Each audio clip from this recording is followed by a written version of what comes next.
열왕기상 21장 1절부터 10절까지 우리 한 절씩 교독하겠습니다. 그 후에 이 일이 있으니라. 이스라엘 사람 나봇에게 이스라엘의 포도원이 있어 사마리아의 왕 아합의 왕궁에서 가깝더니 아합이 나봇에게 말하여 이르되 내 포도원이 내 왕궁 곁에 가까이 있으니 내게 주어 채소밭을 삼게 하라. 내가 그 대신에 그보다 더 아름다운 포도원을 내게 줄 것이요 만일 내가 좋게 여기면 그 값을 돈으로 내게 주리라. 나봇이 아합에게 말하되 내 조상의 유산을 왕에게 주기를 여호와께서 금하실지로다 하니 이스라엘 사람 나봇이 아합에게 대답하여 이르기를 내 조상의 유산을 왕께 줄 수 없다 하므로 아합이 근심하고 답답하여 왕궁으로 돌아와 침상에 누워 얼굴을 돌리고 식사를 아니하니 그의 아내 이세벨이 그에게 나와 이르되 왕의 마음에 무엇을 근심하여 식사를 아니하니까? 왕이 그에게 이르되 내가 이스라엘 사람 나봇에게 말하여 이르기를 내 포도원을 내게 주되 돈으로 바꾸거나 만일 내가 좋아하면 내가 그 대신에 포도원을 내게 주리라 한즉 그가 대답하기를 내가 내 포도원을 내게 주지 아니하겠노라 하기 때문이로다. 그의 아내 이세벨이 그에게 이르되 왕이 지금 이스라엘 나라를 다스리시나이까? 일어나 식사를 하시고 마음을 즐겁게 하소서. 내가 이스라엘 사람 나봇의 포도원을 왕께 드리리이다 하고 아합의 이름으로 편지들을 쓰고 그 인을 치고 봉하여 그의 성읍에서 나봇과 함께 사는 장로와 귀족들에게 보내니 그 편지 사연에 이르기를 금식을 선포하고 나봇을 백성 가운데에 높이 앉힌 후에 불량자 두 사람을 그의 앞에 마주 앉히고 그에게 대하여 증언거하기를 내가 하나님과 왕을 저주하였다 하게 하고 곧 그를 끌고 나가서 돌로 쳐 죽이라 하였더라. 아멘. 지금 아합이 이스라엘 사람 나봇에게 포도원을 달라고 제안을 하고 있습니다. 1절에 보니까 그 때가 그 후라고 하는 때였어요. 그러니까 앞에 있는 20장의 내용과 연결되어 있다는 것이죠. 앞장 20장에서는 아람과의 두 번째 전쟁에서 승리하는 내용이었어요. 그래서 승리한 이후에 전리품이 주어지죠. 20장 34절에 보면 내 아버지께서 당신의 아버지에게서 빼앗은 모든 성읍을 돌려보내리다 이렇게 얘기해요. 그러니까 승리로 많은 영토가 회복되어지고 있죠. 그러니까 아합은 이미 이스라엘의 땅을 소유하고 있었던 왕이었고 또 전쟁의 전리품으로 많은 영토가 회복되어지고 있고 또 수도 사마리아에는 왕궁이 있죠. 그런데 지금 이스라엘 땅에도 또 하나의 왕궁이 있었던 것 같아요. 별궁인 것 같은데 이미 많은 땅과 건물을 소유한 아합이 자기의 백성 나봇의 포도원을 지금 달라고 제안하고 있는 그런 상황이에요. 또 하나는 지금 20장 42절에 보면 내 목숨은 그의 목숨 대신 내 백성은 그의 백성을 대신할 것이다 이렇게 얘기하고 있죠. 이건 베나닷을 살려준 그런 대가에 대한 심판의 메시지예요. 그러니까 왕이 전쟁에서 승리하고 그 승리 패배한 국가의 왕을 살려두면 안 됐는데 베나닷이 굵은 배를 허리에 동이고 머리에 쓰고 와서 인자한 왕이요 저를 좀 살려주실 수 있습니까? 라고 그렇게 얘기하니까 아합이 마치 그 권한이 자기에게 있는 것처럼 그렇게 생각해서 그 베나닷을 살려주잖아요. 그래서 한 선지자를 보내서 이런 얘기를 한 거죠. 그 목숨을 너의 목숨으로 대신할 것이다. 그 백성의 목숨값을 너의 백성이 대신할 것이다 이렇게 얘기하니까 하나님의 심판의 메시지가 전달되니까 아합이 어떠한 반응을 하냐면 마지막 43절에 근심하여 답답해서 왕궁으로 돌아갔다 이렇게 표현이 돼요. 그러니까 지금 아합은 두 가지가 있었던 거예요. 이미 많은 것을 소유하고 있었는데도 불구하고 또 다른 것을 취하려고 하는 욕심이 있었고 하나님의 심판의 메시지가 들려졌으면 그 말씀에 대해서 회개하고 순종했어야 되는데 그렇지 않고 있죠. 그 후에요. 여전히 회개하지 않고 여전히 자기의 욕심을 채우려고 하는 그런 아합의 모습 그것을 지적하고 있는 거죠. 2절에 포도원을 달라 그 이유가 무엇인가 보니까 채소밭을 삼으려고 했다는 거죠. 그 채소밭이라고 번역된 이 밭이 정원이라고 하는 뜻도 있거든요. 그래서 관상용으로 그것을 얻으려고 했는지 아니면 정말 먹거리를 위해서 그 채소밭을 얻으려고 했는지는 모르겠지만 어떠한 이유에서든 그것을 얻으려고 하는 그런 제안을 해요. 물론 강제로 빼앗은 건 아니에요. 네가 나에게 포도원을 주면 내가 더 나은 포도원을 줄 거야. 혹은 네가 원하면 내가 돈으로 값을 쳐서 너에게 줄 수 있다. 이렇게 제안을 하죠. 나봇에게 있어서는 굉장히 좋은 기회예요. 경제적인 이득을 얻을 수 있는 기회예요. 손해볼 게 하나도 없죠. 더군다나 왕의 부탁을 내가 들어준다면 한 자리를 차지할 수 있는 그런 기회이기도 해요. 그러니까 경제력을 소유할 수 있고 권력을 얻을 수 있는 좋은 기회이죠. 이러한 내용에 대해서 오늘 본문에서는 세 사람이 나오죠. 나봇과 또 아합과 이세벨이라고 하는 세 사람. 이 말씀에 대한, 이 상황에 대한 반응이 어떠한가. 먼저 나봇은 3절에 보면 아합이 이 땅을 보는 관점과 자기가 이 땅을 보는 관점이 다르다라는 것을 지금 얘기해요.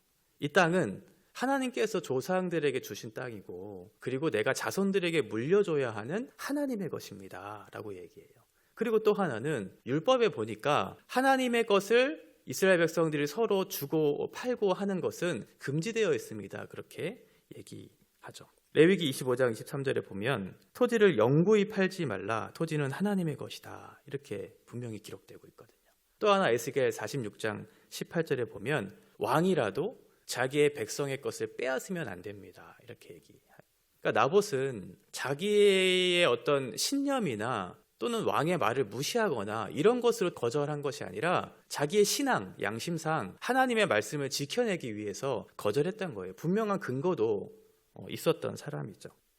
우리에게 하나님께서 주신 것들이 많이 있어요. 그러면 그것을 지켜내기 위해서 우리도 싸워야 될 것들이 있잖아요. 그런데 세상은 자꾸만 너희가 가지고 있는 신앙, 너희가 가지고 있는 성도된 정체성, 성도의 사명, 이런 것들을 계속해서 바꾸려고 하는 시도들을 해요.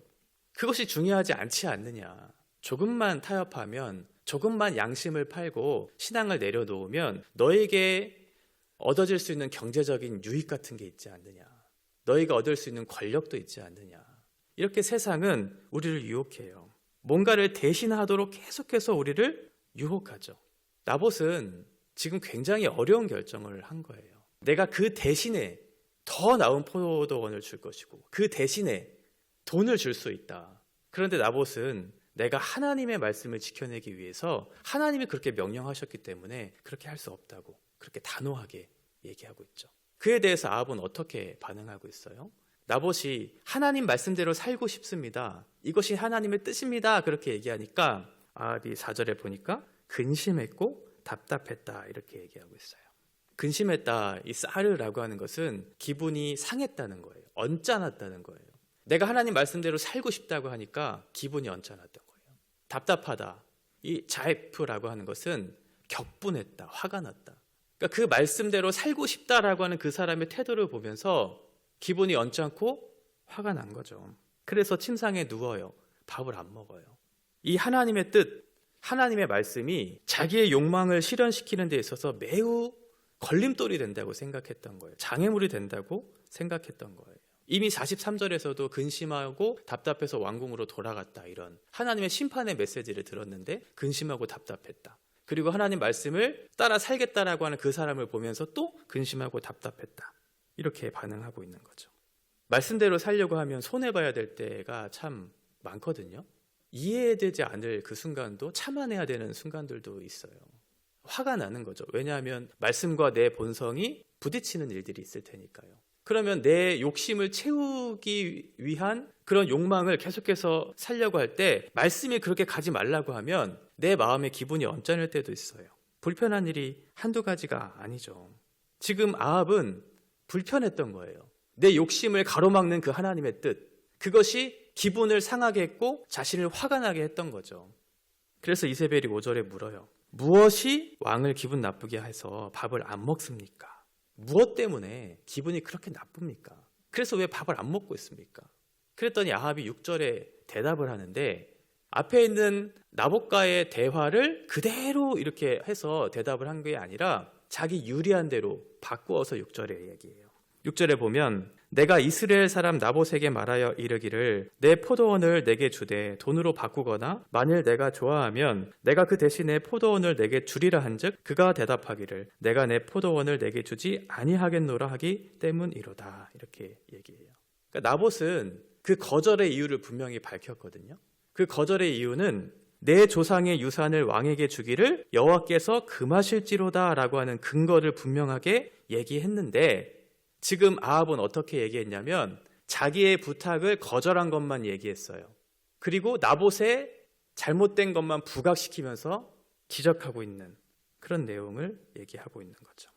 자기 유리한 대로 지금 해석을 하고 자기 유리한 대로 다른 사람에게 말하고 있는 거예요. 나봇의 분명한 근거를 빼버리고 그렇게 얘기하죠. 그랬더니 이세벨이 어떻게 반응하고 있냐면 그 아합의 말을 듣자마자 이세벨은 이해가 되지 않는 거예요. 왜 그것 때문에 왕이 근심하고 화가 나서 밥도 안 먹고 누워 있는가? 지금 왕은 절대 권력을 가진 사람이잖아요. 그러면 이세벨이 생각했었을 때는 그 절대 권력을 가지고 자기가 원하는 것을 빼앗으면 됐어요. 근데 그것을 하지 않고 침상에 누워서 밥도 안 먹고 있는 그 아합을 보면서 답답했던 거죠, 그 사람도. 그래서 7절에 걱정하지 마십시오. 그 나봇의 포도원을 내가 드리겠다고 지금 얘기하고 있는 상황이에요. 사실 아합이 강제로 그것을 뺏지 못한 이유는 있었죠. 왜냐하면 아합은 이스라엘 왕이었기 때문에 형식적으로나마 그 율법을 지켜야 하는 사람이에요. 만일 강제적으로 그것을 빼앗았다면 백성들에게 무슨 소리를 들었겠어요? 왕이 율법도 안 지키면서 그렇게 강제적으로 백성의 것을 빼앗으면 되겠느냐고 책망을 받았겠죠. 그러니까 형식적으로라도 그 율법을 지켜야 했지만 자기의 욕심에서는 그 율법을 어기지는 않으면서도 그 땅을 얻어야 하는 그런 상황이었던 거예요.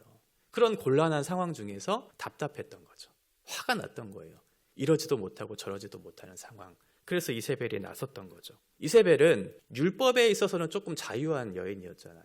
시돈 사람이었으니까 이방 여인이었기 때문에 그 율법을 지키는 것에 있어서 마음에 거리낌이나 이런 것들이 없었던 사람이에요. 그래서 이세벨이 나선 거죠. 내가 해결해 줄게.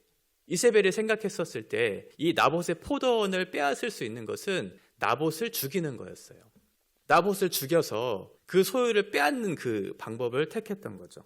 그래서 8절에 보면 아합의 인장을 사용해서 이스라엘 성읍에 있는 정치, 사회, 종교적인 권력을 가지고 있는 그 사람들에게 편지를 보내죠. 귀족과 장로들에게 편지를 보내요.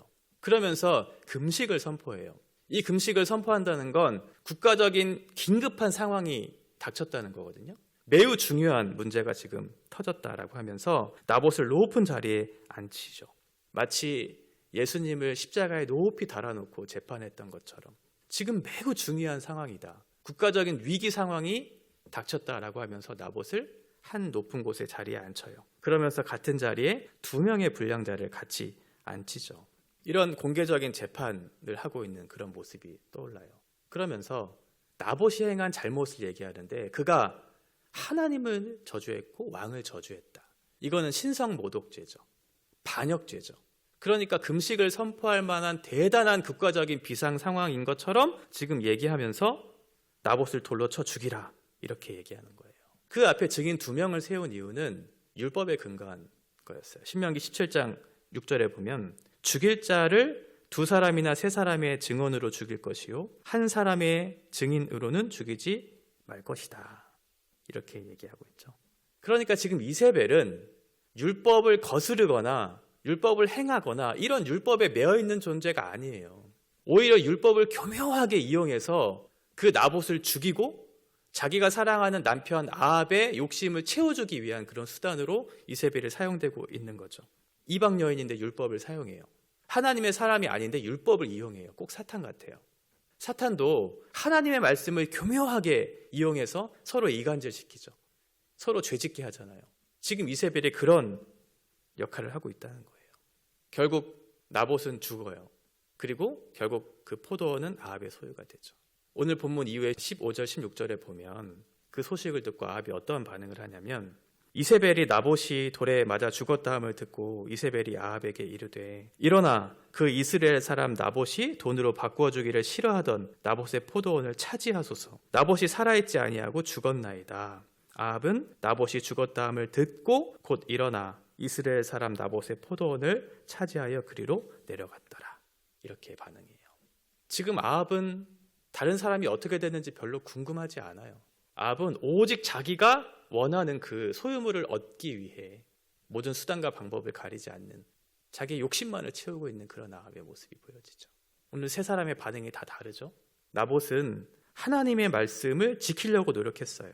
그것을 포기하면 그 대신에 내가 더 좋은 것을 줄 수 있다는 유혹이 있었어요. 세상으로부터 유혹이 왔어요. 그럼에도 불구하고 내가 그것을 지키겠다고 하나님 말씀이 그렇다고 하면서 그 대신에 소유할 수 있는 것들을 차단하고 자기가 가지고 있는 소중한 삶을 다른 것으로 대체하지 않았어요. 하나님이 주신 소중한 삶을 가치 있게, 의미 있게, 책임 있게 살려고 하는 그런 나봇의 태도가 보였죠. 아합은 그 밭을 차지하게 되었다는 그 소식을 듣자마자 그곳으로 가죠. 나봇이 어떻게 됐는지, 나봇을 죽인 것에 대해서는 전혀 문제 삼지 않고 지금 아합에게 있어서 중요한 건 포도원이에요. 내가 포도원을 얻게 되었다라고 하는 기쁨만 있었던 거죠. 백성을 보살피고 책임져야 할, 그리고 왕으로서 하나님의 말씀을 지켜야 할 그 사람이 백성의 안위는 생각하지 않고 오직 자기의 욕심만을 채우고 있는 어리석은 아합의 모습. 너무 대조적이죠. 한 사람을 말씀을 지키기 위해서 목숨값을 치르고, 한 사람은 어떻게 해서든 자기의 것을 얻기 위해서 수단과 방법을 가리지 않는 그런 어리석은 왕의 모습이 대조되고 있어요. 마지막 이세벨은 하나님의 말씀을 교묘하게 이용하죠. 그래서 그 사람이 원하는 것을 줄 수 있는, 내가 그것을 줄 수 있는 그런 존재인 것처럼 그렇게 자신을 설득시켜요. 꼭 사탄같이. 요한복음 8장 44절에 보면 예수님께서 유대인들에게 책망하는 내용이 나와요. 거기에 보면 너희는 너희 아비 마귀에게서 났으니 너희 아비의 욕심대로 너희도 행하고자 하느니라. 그는 처음부터 살인한 자요 진리가 그 속에 없으므로 진리에 서지 못하고 거짓을 말할 때마다 제 것으로 말하나니 이는 그가 거짓말쟁이요 거짓의 아비가 되었습니다. 하나님을 알지 못하니까, 그 속에 진리가 없으니까 거짓, 불법한 방법으로 그것을 행하는 거예요. 그러면서 살인을 하는 그런 일까지 하는 거죠. 자기 생각에는 왕이 가지고 있는 권력을 가지고 그냥 빼앗으면 되는 건데 수단과 방법을 가리지 않고 그냥 사람을 죽이든지 거짓을 행하든지 그건 중요한 것이 아니었던 거죠. 그렇게 불법을 행하면서 거짓말하고 살인하는 그런 이세벨의 모습. 오늘 세 사람의 반응이 다 다르죠. 하나님께서는 우리에게 이 땅에 보내신 이유가 있어요. 그리고 우리에게 주신 좋은 선물과 같은 은사들을 주신 이유가 있죠. 그건 너에게 준 것을 소중하게 지키면서 그 자리를 책임 있게 우리에게 살라고 하는 거잖아요. 하나님께서 우리에게 주신 정체성, 하나님께서 우리에게 주신 귀한 사명들, 이것들을 소중하게 지키면서 그것들을 행해야지 다른 것으로 대체하려고 하는, 대체하고자 하는 유혹이 들어왔을 때에도 그 대신에 내가 더 좋은 것을 줄 수 있다고 유혹할지라도 나는 그것이 아닙니다. 그것을 제안을 거절하고 하나님의 말씀에 순종하고 책임 있게 그 자리를 지키려고 하는 태도, 나봇과 같이 행해야 되겠죠. 아합과 같이 자기의 욕심을 채우려고 하고 이세벨과 같이 하나님의 말씀을 이용해서 다른 사람을 죽이는 그런 것에 우리의 주신 사명들을, 은사들을 사용하는 것이 아니라 세상을 아름답게 바꾸고 사람을 죽이는 것이 아니라 사람을 살리는 곳에 우리의 은사와 사명들을 다하면서 이 일들을 우리가 잘 살아내야 되겠죠. 우리에게 주신 소중한 것들, 소중한 것이니까 가치로운 곳에, 또 의미 있는 곳에, 책임 있는 곳에 그것들을 사용할 때 그것이 소중한 것이 되겠죠. 저와 여러분들에게 주신 귀한 은사는 또 사명은 무엇인지를 오늘 고민하시면서 내가 지켜야 할 그 자리, 세상이 나를 대신하려고 하는 그 유혹 속에서도 내가 지켜야 할 것이 무엇인지를 잘 생각하시면서 나봇과 같이 하나님의 말씀에 순종하는 그런 복된 인생들 살아내시기를 바랍니다.